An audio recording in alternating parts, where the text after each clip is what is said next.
Gentleman from New York, Mr. Nadler. Mr. Nadler is recognized for 3 minutes. I thank the gentlelady. Mr. Speaker, I rise in strong support of H.R. 7946, the Veteran Service Recognition Act. This modest but important legislation would ensure that non-citizen active duty military, veterans, and their families are treated with the dignity and respect befitting the sacrifice they have given to this country. While military service can offer an expedited pathway to naturalization, many non-citizen service members leave the military without becoming a U.S. citizen because of unnecessarily burdensome requirements that they must meet. Further, many service members have family members who lack lawful status in the United States with no ability to adjust their status. As a result, while our military personnel are deployed protecting U.S. global interests and keeping our nation safe, they must worry if their loved ones will be apprehended in an immigration raid and potentially be deported.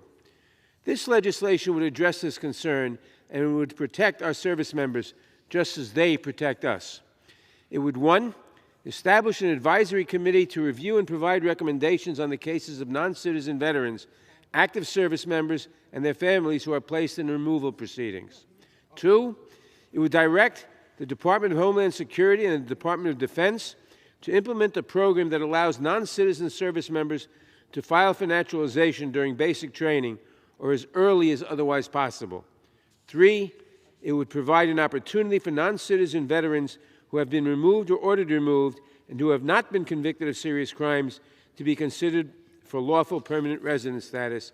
And 4, it would allow certain immediate relatives of U.S. citizen service members or veterans in the United States to adjust their status and to obtain a green card as long as they are otherwise admissible. Despite the rhetoric that we have already heard from our Republican colleagues throughout this debate, I want to make it clear that H.R. 7946 has nothing to do with the border. This legislation is about recognizing and honoring the sacrifices of our service members by supporting them and their families and by giving them the opportunity to become U.S. citizens if they so desire. I'd like to thank Chairman Takano of the Veteran Affairs Committee, as well as our Immigration and Citizenship Subcommittee Chair Zoe Lofgren, for their commitment and their leadership on this issue. I was honored to join them in introducing the legislation before us today. Immigrants have served in our armed forces since the founding of our nation.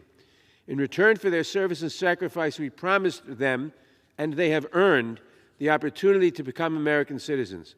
I hope all my colleagues will demonstrate their commitment to our service members and our veterans by supporting this important legislation, and I yield back the balance of my time. Gentleman from New York yields back.